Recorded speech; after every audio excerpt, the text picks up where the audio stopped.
Hello. Today I want to talk to you about 4th edition, Dungeons & Dragons. Now I know a lot of y'all are just like, oh my god, 4th edition, turn off video, it's awful, or this is just going to be another hate video. It's not going to start off as one, though. So, when 4th edition first came out, I bought it. Just like everyone else who was unaware and unsuspecting of what Wizards had actually done to D&D. I got it, and I was unhappy with it. I play a cleric. So all of a sudden my healing surges. You mean my key role is gone? The thing that made the cleric required gone? I was pissed.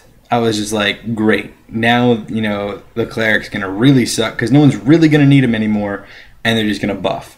And the spells initially for the cleric sucked. The powers, awful. But except Turn Undead. Turn Undead was ridiculously overpowered. I loved it.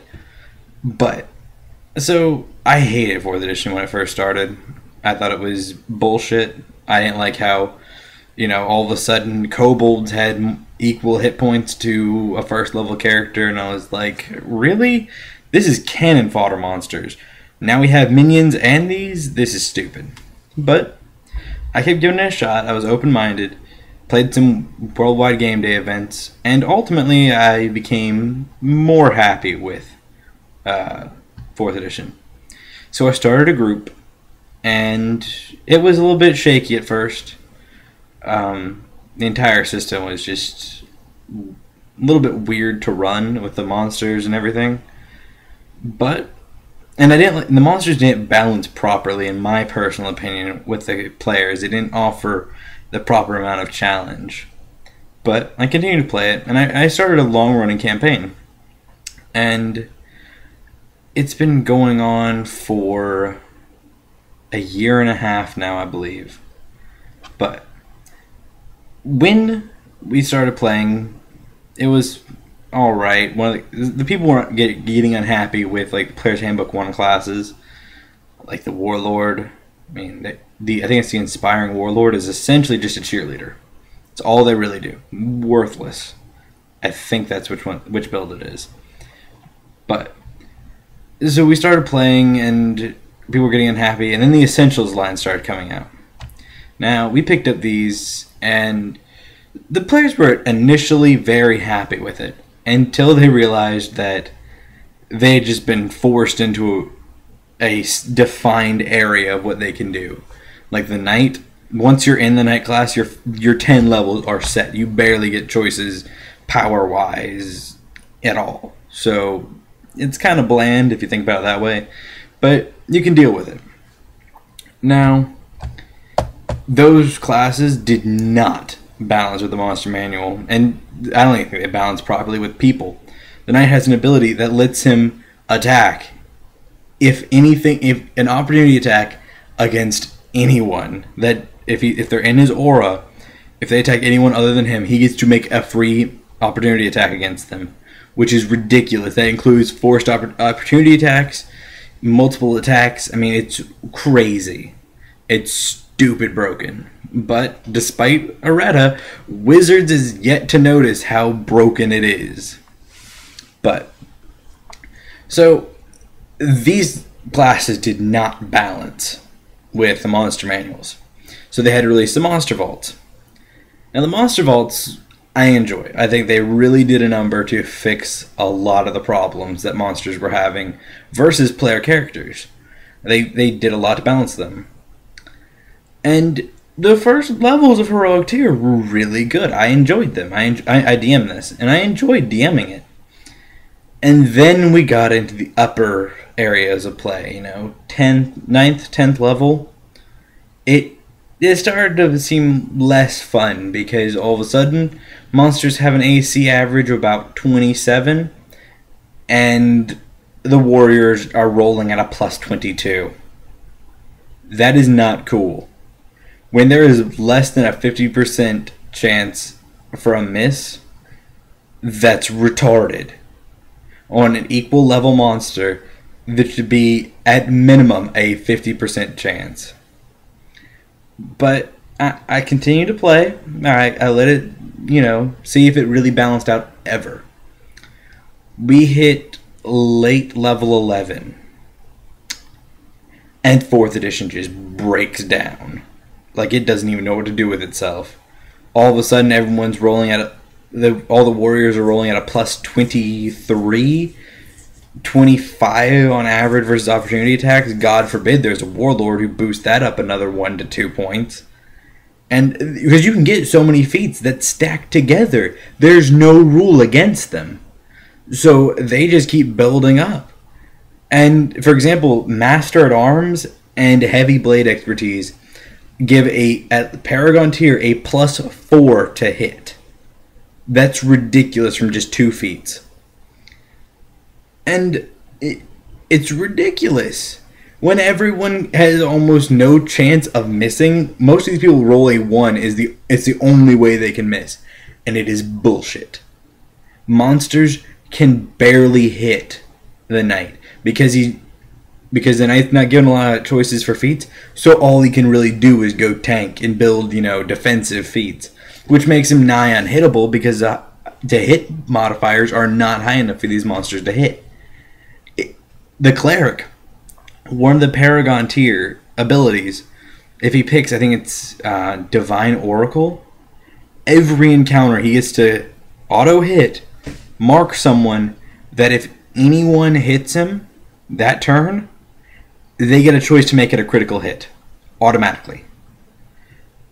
And it's ridiculous. That means someone can easily deal about 60, 70 damage depending on how well they roll with what weapon. That's retarded. No one should be able to do that at will. Because, like I said, these fighters are able to hit pretty much on everything except a nat 1. On most monsters. And, you can also get these ridiculous critical feats. So it's like you get a critical hit, you get to make another attack. So, teamed up with these clerics, it's just swing, hit, and then another hit. It's ridiculous. And then it gets even worse with the cleric with the Divine Oracle, who has an ability. Now, majority of the cleric things, if you pick right, deal with a wisdom attack. You can get, at level 16, the cleric gets the ability to just, on every attack roll made with wisdom as the key ability, he gets to re-roll at any time. Passive. No limit. And if he misses, okay, he's dazed. But the chances of him missing twice with normally a plus 17 to 19 to hit against someone's, usually it's their will. They'd have to have a ridiculous will to not be hit. That is retarded. And it's like that throughout. I mean, the wizard gets ridiculous abilities to just bump their attacks if they roll 20s, which, depending on who you are, can be a lot. And it's kind of stupid. And it's just all of this that 4th edition just begins to break down. Also, to top it off, the number of monsters that the monster manual gives you deplete. Like, it's cut in half. All of a sudden, you've got, for Heroic tier, you've got all these monsters that pose an equal level challenge. Paragon tier, cut in half. You hit Epic tier, there is like maybe 50 monsters to pick from, and you're not getting it from the Monster Vault. You're getting it from the old monster manuals. So they're not really balanced properly anymore, so they're really gonna just suck.